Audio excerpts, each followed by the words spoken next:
সূরা হিজর 9 নম্বর আয়াতে কারিমার মধ্যে আল্লাহ তাআলা ইরশাদ করেছেন, ইন্না নাহনু নাযালনা যিকরা ওয়া ইন্না লাহু লাহাফিজুন। ও দুনিয়ার মানুষেরা শোনো, ইন্না নিশ্চয় আমি আল্লাহ, নাহনু তোমাদের উপরে নাযালনা নাযিল করেছি, ওয়া ইন্না লাহু লাহাফিজুন নিশ্চয় আমি আল্লাহ জিকির নামক কোরআন তোমাদের উপর নাযিল করেছি এবং এই কোরআনের হেফাজত আমি আল্লাহ নিজের হাতে গ্রহণ করলাম। সুবহানাল্লাহ। কোরআনটা কার? আল্লাহ। এই কোরআনের হেফাজতকারী কে? আল্লাহ নিজে। আল্লাহ বলেন, ইন্না নাহনু নাযালনা যিকরা ওয়া ইন্না লাহু লাহাফিজুন। এই জিকির নামক কোরআন আমি আল্লাহ নাযিল করেছি এবং এই জিকির নামক কোরআনের হেফাজত আমি আল্লাহ নিজ হাতে গ্রহণ করে নিয়েছি। সুবহানাল্লাহ। পৃথিবীর মানুষেরা কোরআনকে পাল্টাইতে চাইছিল। এই যে কয়েক বছর আগে করোনা হয়েছিল, তামাম বিশ্বে হয়েছে না? এই করোনা হওয়ার পিছনে একটা কারণ আছে, সবচেয়ে বড় কারণ, তা হলো এই কোরআনকে তারা পাল্টাইতে চাইছিল। বিদর্ভীরা বলছে যে আজ থেকে 1450 বছর আগে আমার আপনার নবীর উপর কোরআন নাযিল হয়েছে, এই কোরআন পুরাণ হয়ে গেছে। কোরআন পুরাণ হওয়ার বিষয় কি বলেন? কোরআন কি পুরাণ হওয়ার বিষয়? আল্লাহর নবীর সাহাবী হযরত আব্দুল্লাহ ইবনে আব্বাস রাদিয়াল্লাহু তাআলা আনহু বলছেন, কোরআন এমন একটা কিতাব, যেই কিতাবটা প্রত্যেক 100 বছর পর পরে নতুনত্ব নিয়ে দুনিয়ার জমিনে আবির্ভূত হয়। নতুন নতুন আবিষ্কার নিয়ে কোরআন দুনিয়ার মানুষের কাছে দেখা দেয়। আর ওই কোরআনের নতুনত্ব পাইয়া মানুষগুলো রকেট বানায়, স্যাটেলাইট বানায়, বিমান বানায়, এখন আবার পারমাণবিক বোমাও বানায়, কত রকমের আবিষ্কার তারা করে। মানুষ চাঁদে গেছে, এরা মঙ্গল গ্রহে যাওয়ার জন্য চিন্তা করছে, এরা সূর্যে যাওয়ার জন্য তারা চিন্তা করতেছে, বিভিন্ন ধরনের গবেষণা তারা শুরু করছে। আল্লাহ নবী সাল্লাল্লাহু আলাইহি ওয়াসাল্লাম যেই রাতে মেরাজে গেছেন, যেই বাহন দিয়ে গেছেন, ওই বাহন তো আল্লাহ নবী আর ফেরেশতারা ছাড়া দুনিয়ার কেউ দেখে নাই। ওই বাহন নিয়ে চিন্তা করে কোরআনের আয়াত দিয়ে তারা রকেট বানাইছে। ওই রকেট দিয়া প্রথমে চাঁদে বানাইছিল 2টা কুকুর। ওই কুকুর সরাসরি সুস্থভাবে দুনিয়ায় ফিরে আসার পরে তারা ওই জায়গায় পাঠাইছিলেন 2 জন বিজ্ঞানী, 2 ভাই নীল আর্মস্ট্রং, এডউইন অলড্রিন নামক 2 জন বিজ্ঞানীকে পাঠাইছেন। তারা ওই জায়গায় যাইয়া আবার ওই জায়গার বিভিন্ন ধরনের ছবিগুলো তারা মেমোরিতে ক্যামেরার মধ্যে আবদ্ধ করে আবার যখন সুস্থ শরীরে দুনিয়ায় আসছে, আয়েশাই বলছে, আমরা আর কাফের থাকলাম না, আমরা মুসলমান হয়ে যাব। লা ইলাহা ইল্লাল্লাহু মুহাম্মাদুর রাসূলুল্লাহ। মুসলমান হওয়ার কারণ, তারা চাঁদে যায়, তারা সারা জীবন শুনছে যে চাঁদের আল্লাহর সৃষ্টির মধ্যে কোনো দাগ নাই, কোনো ছিঁড়া ফাটা জোড়াতালি নাই। কিন্তু আমরা চাঁদে আইসা দেখলাম চাঁদের মাঝখানে একটা জোড়া, চাঁদরা জোড়া লেগে আছে। আপনার শরীরের যদি কোনো অঙ্গ কেটে যায়, কোনো জায়গা যদি কেটে যায়, ওই জায়গায় যদি জোড়া লাগে, বলেন তো ওই জায়গাটা কি মিশে যায় না একটা দাগ থেকে যায়? আপনার মৃত্যু পর্যন্ত কাঁটাটা যদি একটু বড় হয়, মৃত্যু পর্যন্ত আপনার ওই দাগটা মুছে না। তারা চিন্তা করলো যে আল্লাহ কোরআনে বলছেন যে আমার সৃষ্টির মধ্যে কোনো ঝামেলা নাই, আমার সৃষ্টির মাঝখানে কোনো দাগ নাই, তাই আল্লাহ তো চাঁদ তো আল্লাহর সৃষ্টি, এটার মধ্যে দাগ আসলো কোথা থেকে? মুসলমানরা বলছে যে আল্লাহ নবীজির এই আঙ্গুলের ইশারায়, শাহাদাত আঙ্গুলের ইশারায় চাঁদ 2 ভাগ হয়ে গেছিল। এটা আমরা সারা জীবন শুনছি না? ওই বিজ্ঞানীরাও শুনছেন। তাদের মনে পড়ে গেছে যে নবী মুহাম্মদ রাসূলুল্লাহ এমন একজন নবী ছিলেন যার আঙ্গুলের ইশারায় আমরা চাঁদ 2 খণ্ডিত হয়ে গেছিল, এটা শুনছিলাম। কিন্তু আজকে চাঁদে আইসা আমরা স্বচক্ষে দেখলাম সত্যিকারেই চাঁদটা 2 খণ্ড হয়ে গেছিল। তারা এই চাঁদের মিলন 2টা জোড়া দেখে তারা দুনিয়ায় আইসা সাথে সাথে বলছে যে নবী সত্য, কোরআন সত্য, ইসলাম সত্য, আল্লাহ সত্য। আমরাও সত্যের মধ্যে চলে আসলাম, আমরাও করে নিলাম লা ইলাহা ইল্লাল্লাহ মুহাম্মাদুর রাসূলুল্লাহ, কালেমা পড়ে মুসলমান হয়ে গেছিলাম। তারা গবেষণা করতেছে কোরআন নিয়ে, বিদর্মীরা কোরআন নিয়ে গবেষণা করে বিভিন্ন জিনিস আবিষ্কার করে, আর মুসলমানরা কোরআন দিয়ে গবেষণা করিয়া ওই কাইতে আসেকা, ওই জিতে আসিলকা, ওই গোলটা মাথায় দেয়কা, ওই লাম্বাটা মাথায় দেয়কা, ওই ফাড়াটা মাথায় দেয়কা, ওই পাঁচকলি মাথায় দেয়কা, ওই হুক্কা আলাদা মাথায় দেয়কা। এটা জায়েজ নেই। এই মারামারি হলো মুসলমানদের মধ্যে। কিন্তু বিদর্মীরা আমাদের আল্লাহর কোরআন দিয়ে, আমাদের কোরআন দিয়ে, মুসলমানের নবীর কোরআন দিয়ে তারা দুনিয়ার সব কিছু বানায়, আর মুসলমানরা মারামারি করিয়া মরে। কি বলেন, মরে না? মুসলমানদের কোনো আবিষ্কার আছে? কোনো আবিষ্কার নেই। এজন্য আল্লাহ রাব্বুল আলামিন বলেন, আমি আল্লাহ তাআলা নাযিল করেছি কোরআন, এই কোরআনের হেফাজতের দায়িত্ব আমি আল্লাহ নিজ হাতে নিলাম। এই তো কয়েক বছর আগে এই কোরআনকে পাল্টানোর জন্য প্রথম উদ্যোগ গ্রহণ করেছিল চীন উদ্যোগ গ্রহণ করেছিল। তারা বলছিল যে কোরআন পুরান হয়ে গেছে, এই কোরআন দিয়ে আর দুনিয়া চলতে পারে না, আমরা নতুন করে কোরআন লিখবো। আল্লাহ নবীজির সময়ে যখন কোরআন নাজিল হইতেছিল, ওই সময়ের কাফেররা বলছিল যে আল্লাহ নবী যেই কোরআনের কথা বলে, আল্লাহ নবী যেই কোরআন দিয়ে মানুষকে দাওয়াত দেয়, এই কোরআনটা আল্লাহ নবীজির আসলে আল্লাহর কোরআন না, এটা হলো নবীর কবিতা পড়ে, নবী জাদুকর। নবীকে বলা হইতো বিভিন্ন ধরনের কথাবার্তা দিয়ে গালিগালাজ করা হইতো। আল্লাহ নবীজি সাল্লাল্লাহু আলাইহি সাল্লামকে আল্লাহ তাআলা কোরআন নাযিল করে জানা দিলেন, নবী হে, দুনিয়ার ওই সকল কাফেরদের জন্য আপনি চ্যালেঞ্জ ছুড়ে দেন, এই কোরআন যদি আমি আল্লাহর কোরআন না হইয়া যদি আপনার মন গড়া কোনো কথা হয়, আপনি তাদেরকে বলে দেন তারা যেন এই কোরআনের মতো একটা কোরআন বানায় দেয়। আর যদি এই কোরআন বানাইতে তারা না পারে, তাহলে কোরআনের একটা বড় সূরা যেন বানায় দেয়। তাও যদি কাফেররা না পারে, তাহলে ছোট্ট একটা সূরা যেন তারা বানায় দেয়। কাফেররা চ্যালেঞ্জ গ্রহণ করলো, বলল যে আমরা এই কোরআনের মতো একটা কোরআন বানাবো। তারা কোরআন বানাইতে সক্ষম হলো না, বড় সূরা বানাইতে সক্ষম হলো না। তারা সর্বশেষ চ্যালেঞ্জ নিয়ে বলল যে হ্যাঁ, আমরাও বানাইতে জানি, মুহাম্মাদের মতো ওই রকম আয়াত আমরাও বলতে জানি। তখন তারা আবিষ্কার করলো, তারা বলল, আল্লাহ তাআলা সূরা কাউসার নাযিল করলেন, ইন্না আ'তাইনাকাল কাউসার ফাসাল্লি লিরাব্বিকা ওয়ানহার ইন্না শানিআকা হুয়াল আবতার। আল্লাহ তাআলা এই সূরা নাযিল করলেন, কাফেররা এইরকম একটা সূরা বানাইলো, তারাও বানাইলো ইন্না আ'তাইনাকা ফাসাল্লি লিরাব্বিকা ওয়াসাক ইন্না শানিআকা হুয়াল আবলাগ। কি বানাইলো? আন্তাজি, যা মুখে আসলো একটা বানাই দিল শব্দ দিয়া। আল্লাহ তাআলা বলেন, ইন্না আ'তাইনাকাল কাউসার, হে নবী আমি আপনাকে হাউজে কাউসার দান করেছি, আমি আপনাকে হাউজে কাউসারের মালিক বানাই দিলাম। কিয়ামতের ময়দানে আপনার উম্মতেরা যখন পানি তৃষ্ণায় ছটফট করবে, আমি আল্লাহ কুদরতিভাবে আপনার হাতে হাউজে কাউসার দিয়া এক গ্লাস করে পানি আপনার উম্মতকে পান করায় দিব। এমন ভাবে একবার যদি কেউ এক গ্লাস হাউজে কাউসার পান করে, কিয়ামতের 50,000 বছরের মধ্যে আর কোনোদিন উম্মতের পানি তৃষ্ণা লাগবে না। আল্লাহ বললেন, আমি আপনাকে হাউজে কাউসারের মালিক বানাই দিলাম।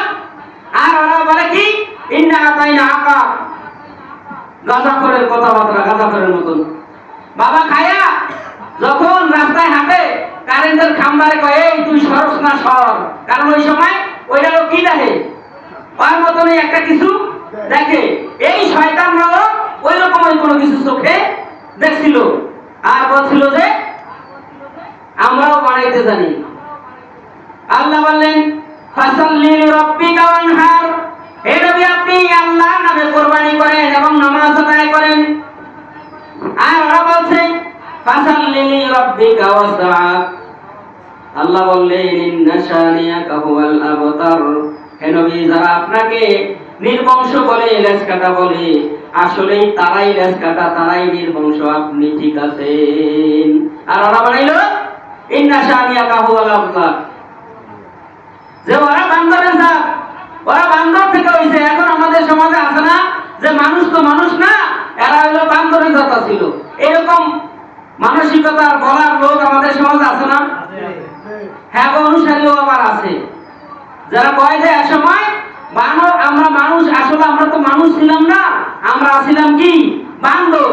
ওই বান্দর এক কাছে তো আরেক কাছে, আরেক কাছে তো আরেক কাছে, লড়তে লড়তে, লাফাইতে লাফাইতে এক সময় লেজ পড়িয়ে গেছে, গসায় গসায় লেজ হয়ে গেছে, এরপরে আস্তে আস্তে আস্তে আস্তে মানুষ হয়ে গেছে। নাউজুবিল্লাহ।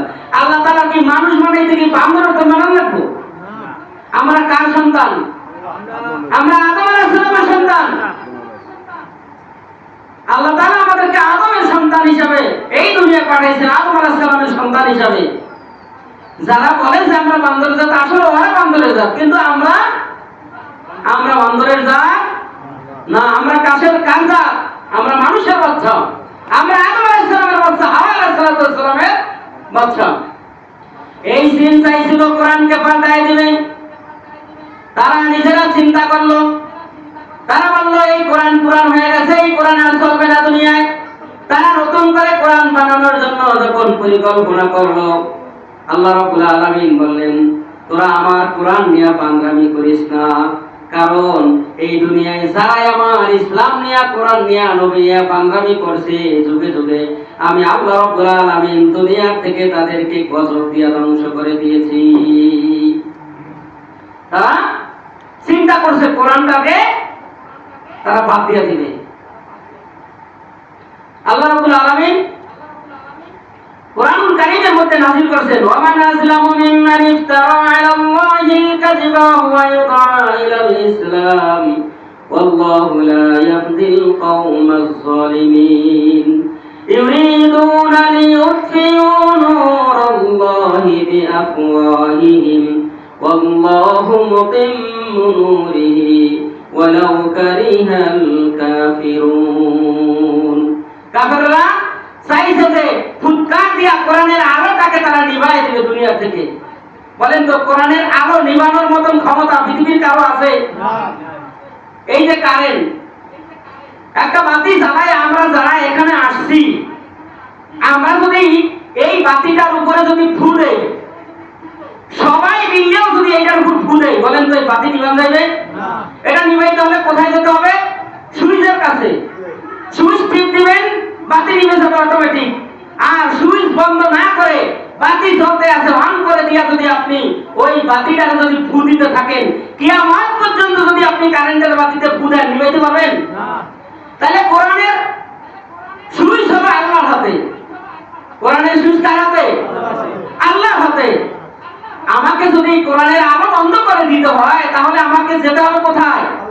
সাত আসমান পাড়ি দিয়া আল্লাহ তাআলার আরশে আজিমে আমাকে যেতে হবে। তারপরে সেখানে যাওয়া যদি সম্ভব হয় কোনোদিনও, তাহলে যায়া ওই সুইচ যদি বন্ধ করা যায়, তাইলে কোরআনের আলো বন্ধ হবে। এছাড়া পৃথিবীর 700 না আরো 7 লাখ কোটি মানুষও যদি এক জায়গায় হয়, তাহলে সবাই মিলে কোরআনকে বন্ধ করতে, কোরআনের আলোকে নিভাই দিতে পারবে না। আল্লাহ বলছে, ওমান আসলামু মিম্মান ইফতারা ইউরিদুনা লিইউতফিউ নূরাল্লাহি বিআফওয়াহিহিম। আমার কোরআনের বাতি আলোকে যারা নিভাই দিতে চায়, তারা কশিন কালেও আমার কোরআনের আলোকে বাতিকে তারা নিভিয়ে দিতে পারবে না। যখনই তারা চেষ্টা করবে, তখনই আমার পক্ষ থেকে একটা গজব, একটা লানত আমি আল্লাহ তাদের উপর নাযিল করে তাদেরকে আমি ধাক্কা দিব শিক্ষা দেওয়ার জন্য। তারা যেন ওই পথ থেকে তারা যেন ফিরে আসে। কোরআন সর্বশেষ তাদের টার্গেট ছিল চীনে 2020 সালে তারা কোরআন নতুন করে লিখবে। আল্লাহ রাব্বুল আলামিন মার্চ মাসের 17 তারিখে 16 তারিখে তামাম বিশ্বে করোনা নামক একটা অদৃশ্য ভাইরাস ছড়ায় দিলেন। যেই ভাইরাসের কারণে মানুষ কোরআন লেখা, নতুন করে লেখা তো দূরের কথা, নিজের জীবন বাঁচানোর জন্য এই পৃথিবীর মানুষেরা পাগল পারা হয়ে গেছে। কি বলেন, হয় নাই?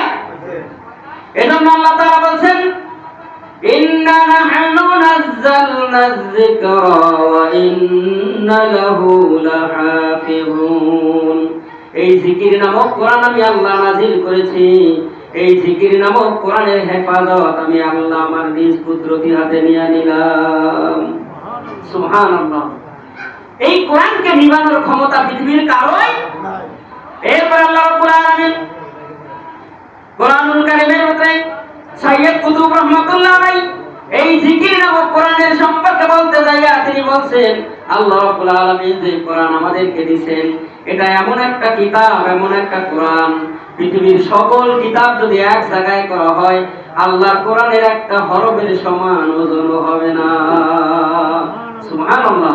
কোরআনের সমান কিতাব পৃথিবীর জমিনে আর একটাও 104 খানা কিতাব আল্লাহ দুনিয়ায় নাযিল করেছেন। 103 খানা কিতাবের সকল মূল কথা নির্দেশগুলো আল্লাহ রাব্বুল আলামিন কোরআনুল কারীমের মধ্যে আল্লাহ দিয়ে দিয়েছেন। সুবহানাল্লাহ। আর গোটা কোরআনটা মূল কথাই হলো সূরা ফাতিহা। সুবহানাল্লাহ। কোন এই কোরআনের মধ্যে সূরা ফাতিহা যদি কেউ পড়ে পবিত্র কোরআনুল কারীমের সকল নির্দেশগুলো আল্লাহ এই সূরা ফাতিহার মধ্যে দিয়ে দিয়েছেন। সুবহানাল্লাহ। কত সুন্দর ব্যবস্থাপনা আল্লাহ তাআলা আমাদের জন্য রেখেছেন। এরপরে মুফাসসিরিনে কেরাম এই কোরআনের এই জিকিরের 2 নম্বর অর্থ নিয়েছেন। জিকিরের 2 নম্বর অর্থ হচ্ছে উপদেশ। 1 নম্বরে গেল কোরআন, 1 নম্বরে জিকিরের 1 নম্বর অর্থ হলো কোরআন, জিকিরের 2 নম্বর অর্থ হলো উপদেশ। আল্লাহ রাব্বুল আলামিন সূরা কফ 45 নম্বর আয়াতের মধ্যে আল্লাহ তাআলা বলতেছেন, ফাযাক্কির বিল কুরআনি মান ইয়াখাফু ওয়াঈদ।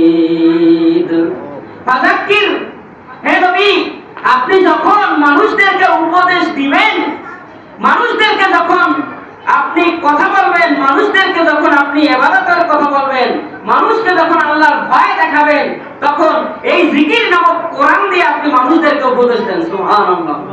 কি দিয়ে উপদেশ দিতে বলছে? কোরআন দিয়ে উপদেশ দেওয়ার জন্য বলছেন। ফাযাক্কির বিল কুরআন মান ইয়াখাফু ওয়াঈদ।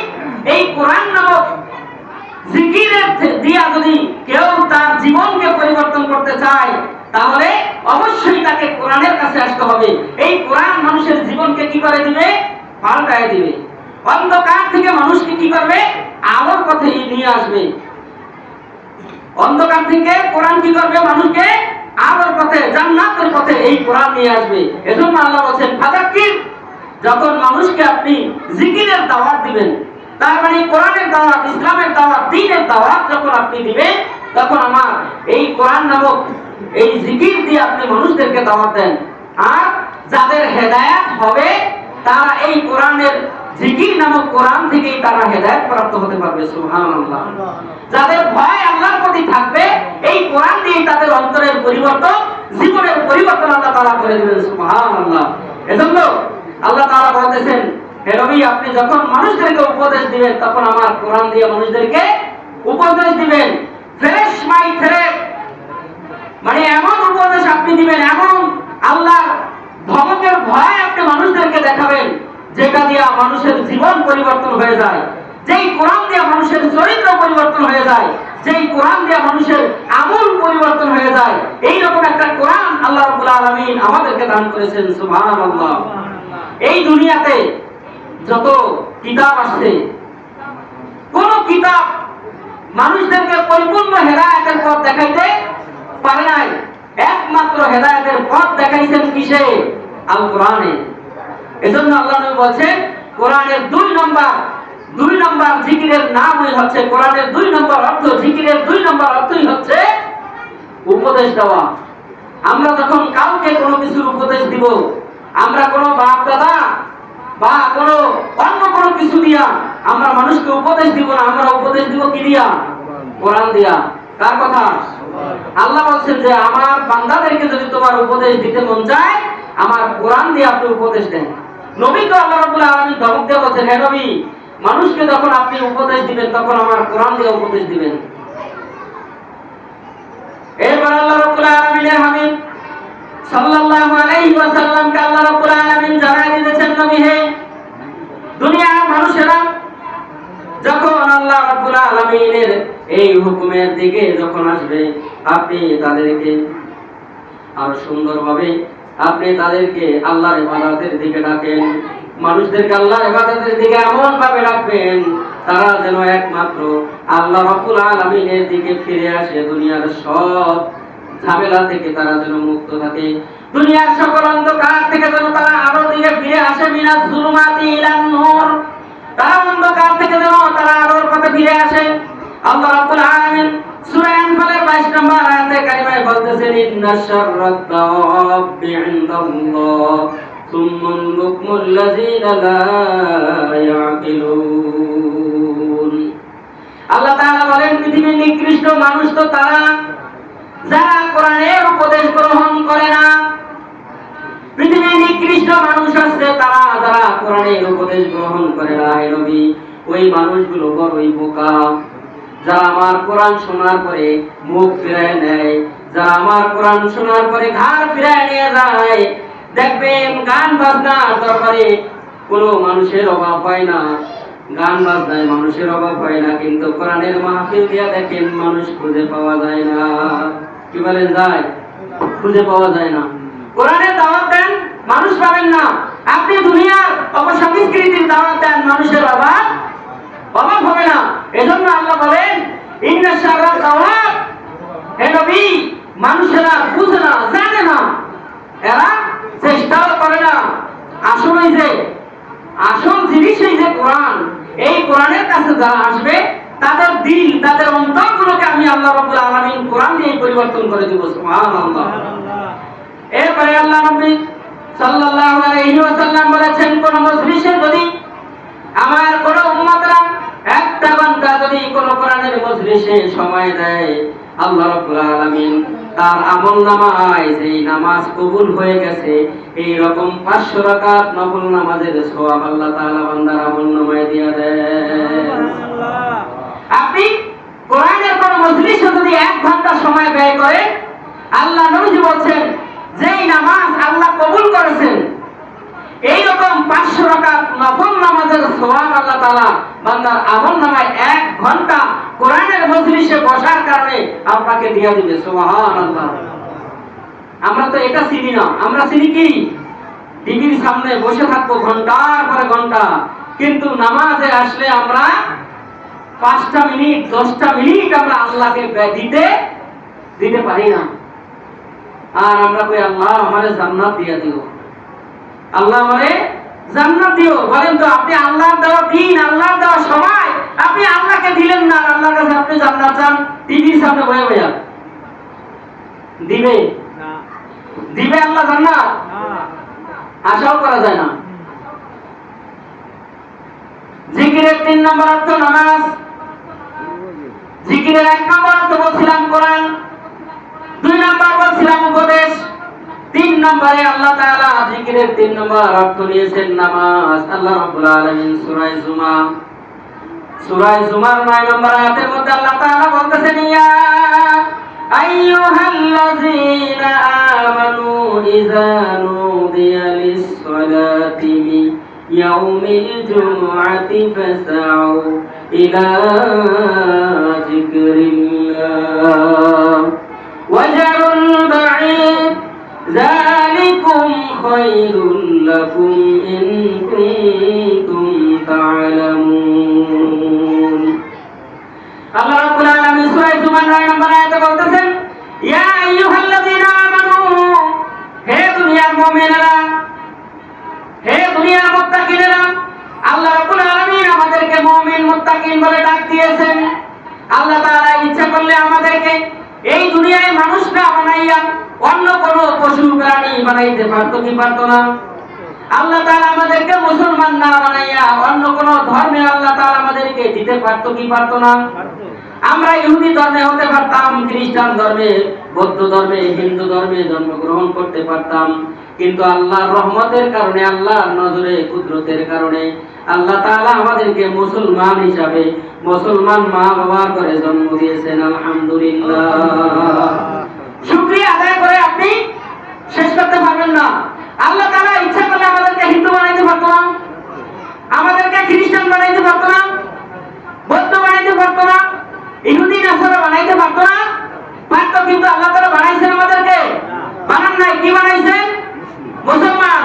আর মুসলমানদেরকে আল্লাহ কত আদর করে ডাকতেন, ইয়া আইয়ুহাল্লাযীনা আমানু, হে ঈমানদারেরা। আল্লাহ তাআলা আমাদেরকে আদর করে ডাক দিয়েছেন, হে ঈমানদারেরা। আল্লাহ তাআলা কোরআনে অন্য জায়গায় ডাক দিয়েছেন, ওয়ালাকাদ কাররামনা বানি আদম, আমি বনি আদমকে অত্যন্ত সম্মান দিয়া, ইজ্জত দিয়া আমি আল্লাহ সৃষ্টি করেছি। সুবহানাল্লাহ। আল্লাহ আমাদেরকে কি দিয়ে সৃষ্টি করেছেন? অত্যন্ত সম্মান, ইজ্জত দিয়ে আল্লাহ তাআলা আমাদেরকে দুনিয়াতে পাঠাইছেন। সেই আল্লাহ বলেন, ইয়া আইয়ুহাল্লাযীনা আমানু, হে ঈমানদারেরা, ইযা নুদিয়া লিস-সালাত, যখন তোমাদেরকে নামাজের জন্য ডাকা হয়, দৈনিক আপনাকে আমাকে আমাদের মুসলমানদেরকে মসজিদ থেকে 5 বার ডাকা হয়, হয় কি হয় না? বলা হয়, হাইয়া আলাস সালাম, নামাজের দিকে আসো বান্দা, নামাজের দিকে আসো। হাইয়া আলাল ফালাহ, আপনি যদি আল্লাহকে প্রশ্ন করেন, আল্লাহ তোমার নামাজের দিকে যদি আসি আর নামাজ যদি পড়ি, তাহলে তুমি আমাদেরকে কি দিবা? পাশাপাশি আল্লাহ রাব্বুল আলামিনের বান্দা মুয়াজ্জিন বলে, হাইয়া আলাল ফালাহ, তুমি যদি নামাজ পড়ো তোমার কপাল খুলে যাবে, তোমার ভাগ্য খুলে যাবে, তোমার নসিব খুলে যাবে। তুমি দুনিয়া থেকে যেই দিন বিদায় নিবা, ওই দিন থেকেই তোমাকে আল্লাহর জান্নাতে দাখিল করে দেওয়া হবে। ওই দিন থেকে আল্লাহ কি করবে? জান্নাতের বাসিন্দা হিসাবে আমাকে আপনাকে কবুল করে নেবেন। সুবহানাল্লাহ। এজন্য আল্লাহ বলেন, ইযা নুদিয়া লিস-সালাহ, যখন তোমাদেরকে নামাজের দিকে ডাকা হয়, মিন ইয়াউমিল জুমআ, জুমার দিনে যখন তোমাদেরকে নামাজের জন্য ডাকা হয়, জিকিরের জন্য যখন ডাকা হয়, ফাসআউ ইলা যিকরিল্লাহ, আল্লাহর জিকিরের দিকে যখন তোমাদেরকে ডাকা হয়, ওয়াজারুল বাঈদ, দুনিয়ার বেচা কিনা কাজকর্ম সকল কিছু তুইয়া তোমরা আমি আল্লাহর জিকিরের দিকে দৌড়াও। আযান হলে কি করতে হবে? দৌড়ায় আসতে হবে। আল্লাহ অনুমতি দিয়েছেন, আল্লাহ অর্ডার করেছেন, নামাজের আযান যখন হয় তখন তোমরা কি করবে? দৌড়ায় আসো। দুনিয়ার কাজকর্ম, বেচা কিনা, ব্যবসা বাণিজ্য যত কিছু আছে সব ফালায় দিয়া আল্লাহর হুকুম নামাজের দিকে কি করতে হবে? দৌড় দিতে হবে। এখানে কিন্তু দৌড়ানোর কথা বলছেন আল্লাহ তাআলা। ওয়াজারুল বাঈদ, যে তোমরা কি করবা? বেচা কিনা, কাজ করবো, ব্যবসা বাণিজ্য যা আছে সব ফালায় দৌড় দাও। সৌদি আরবে কি হয় জানেন? আযান যখন কাবাঘরে হয়, আযান যখন মদিনাতুল মুনাওয়ারায় হয়, তখন ব্যবসায়ীরা তাদের ব্যবসা, আমাদের বাইতুল মুকাররমে স্বর্ণের দোকান আছে না? এক একটা স্বর্ণের শোরুমে কয় টাকার স্বর্ণ আছে? 2, 4, 10 কোটি 20 কোটি টাকার স্বর্ণ। এটা লুঙ্গি লাইছে, গামছা লাইছে, সৌদি আরবের ব্যবসায়ীরা রাস্তায় আছে, এর চেয়ে বেশি। আমাদের আমিন জুয়েলার্স মনে করেন 100 কোটি টাকার সম্পদ আছে। এইরকম আমিন জুয়েলার্স একটা গামছার মধ্যে ধুইয়া সৌদির ব্যবসায়ীরা, স্বর্ণের ব্যবসায়ীরা রাস্তায় বেচা কিনা করে টেবিল চলায়।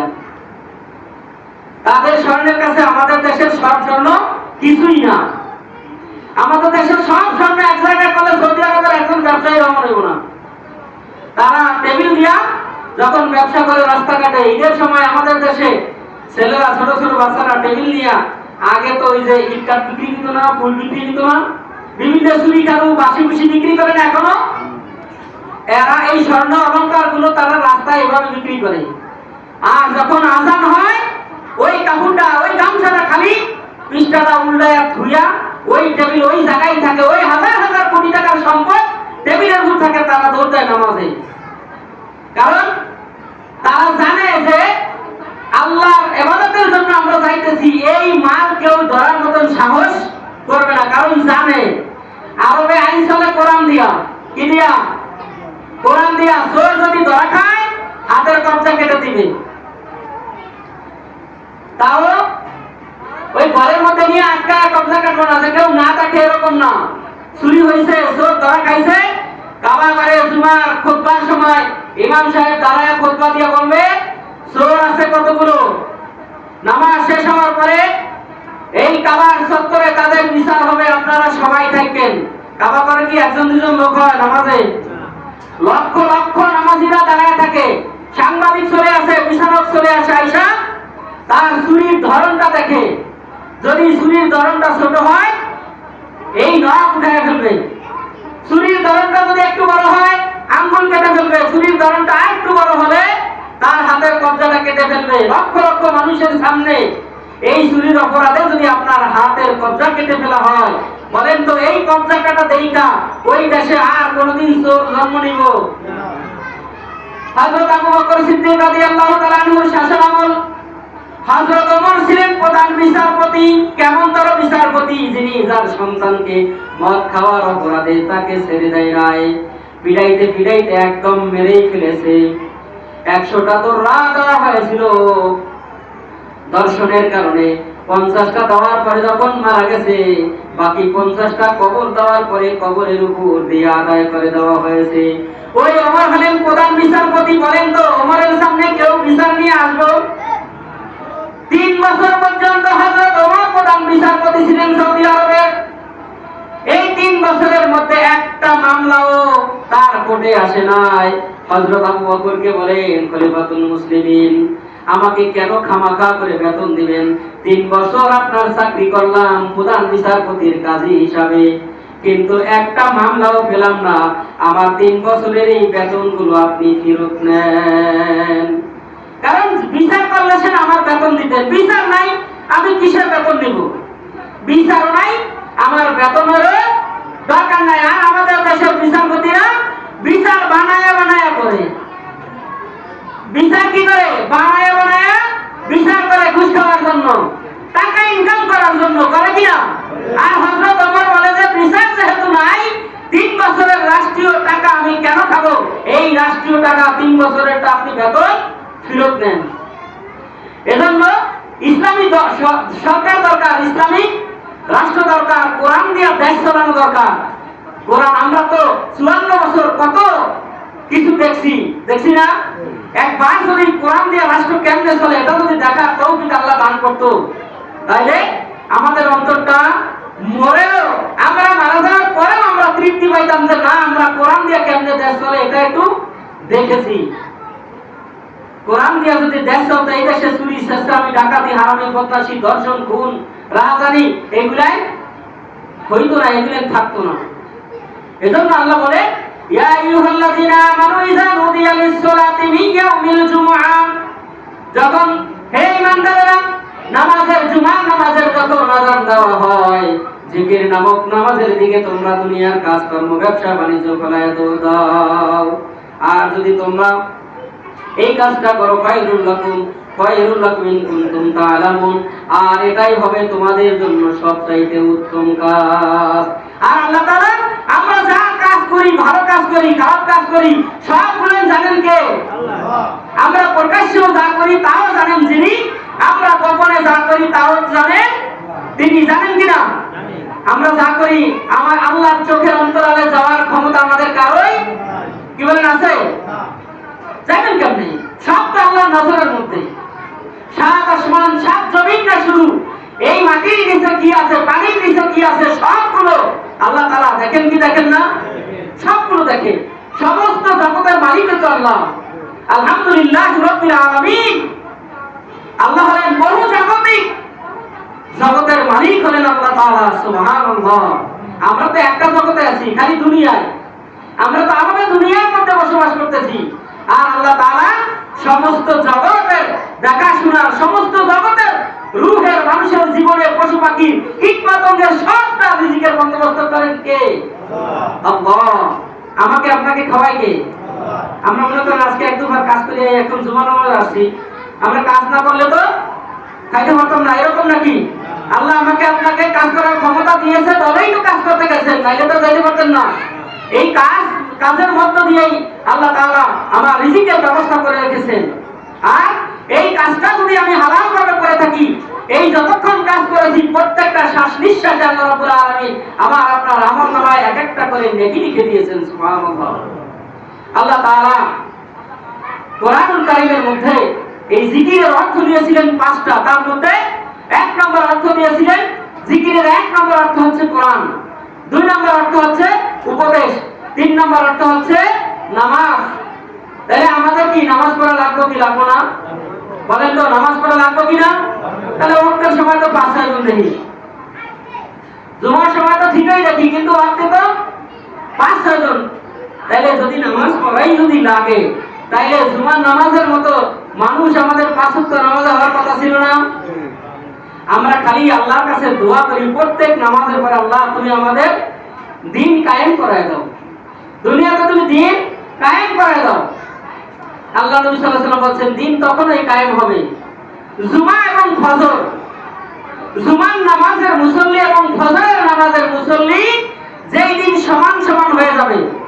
বুঝেছেন? জুমার নামাজে যেমন হাজার হাজার মানুষ মসজিদে চলে আসে, আসে না? আমাদের এখানে নাইলে 60-70-80-90-100 জন, কিন্তু এমনও মসজিদ আছে 10,000 12,000 15-20,000 লোক হয় কিনা? তো বাইতুল মুকাররমে যান হাজার হাজার মানুষ হয় কিনা? বড় বড় মসজিদে হাজার হাজার মানুষ হয়। আল্লাহ নবী বলেন যেই দিন ফজরের নামাজ আর জুমার নামাজের মুসল্লির সংখ্যা সমান হয়ে যাবে, ওই দিন আর তোমাদের আল্লাহর কাছে দোয়া করা লাগবে না, আল্লাহ তাআলা এমনিই দিন কায়েম করে দিবেন। সুবহানাল্লাহ। আমাদের ওই ফজর আর এই জুমা একরকম করতে হলে আমাদেরকে সবাইকে কি করতে হবে? নামাজ পড়তে হবে। তাহলেই কেবল আমাদের আর দিন কায়েমের জন্য আল্লাহর কাছে বারবার বলা লাগবে না, আল্লাহই হাইতে হাইতে দিন দুনিয়ার জমিনে কায়েম করায় দিবেন। দুনিয়া কার? জমিনটা কার? আসমান কার? আমরা কার? দিন ধর্মটা কার? আল্লাহ। তাহলে সবকিছু যেহেতু আল্লাহ, তাহলে আল্লাহ তার বান্দাদেরকে শান্তি দেওয়ার জন্য আমাদের বারবার দোয়া করা লাগবে না।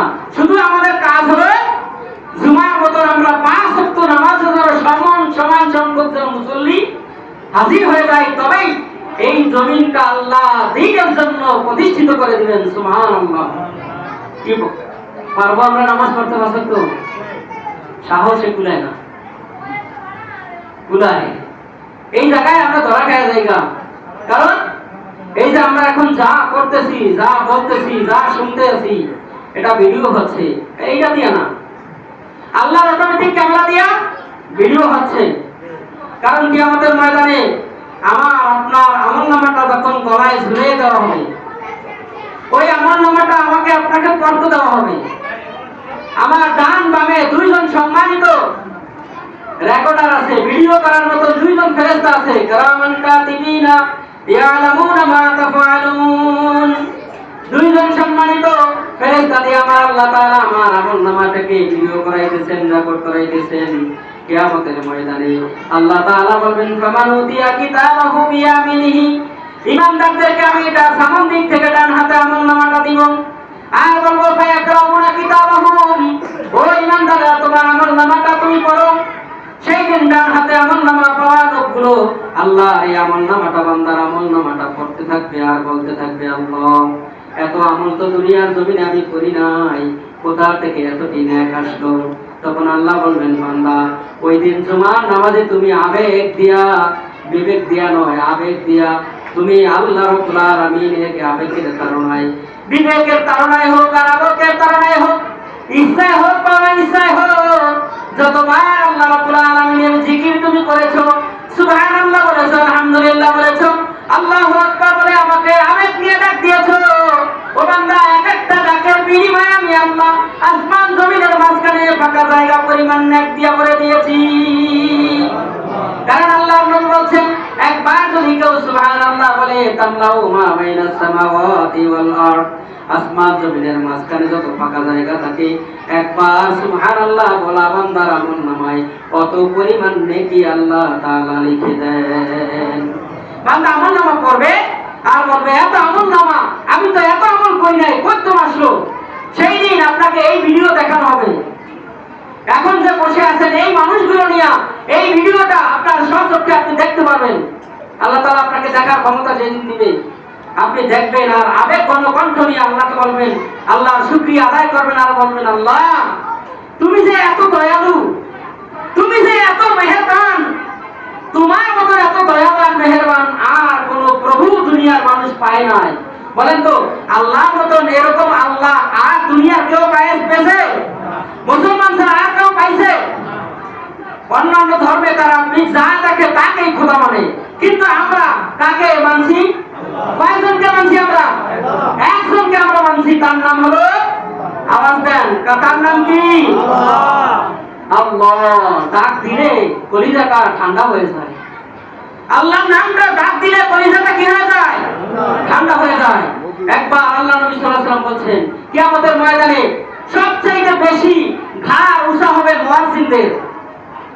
সেই দিন হাসরের ময়দানে মানুষেরা জিজ্ঞাসা করবে ফেরেশতাদেরকে, ও ফেরেশতারা, ওই যে ঘাড় উঁচাওয়ালা লোকগুলো কারা? তখন ফেরেশতারা বলবেন, ওই লোকগুলো তারা যারা দুনিয়াতে আল্লাহকে আল্লাহ বলে স্বীকার করেছিল আর আবেগ দিয়ে আল্লাহ তাআলাকে আল্লাহ বলে ডাক দিয়েছিল।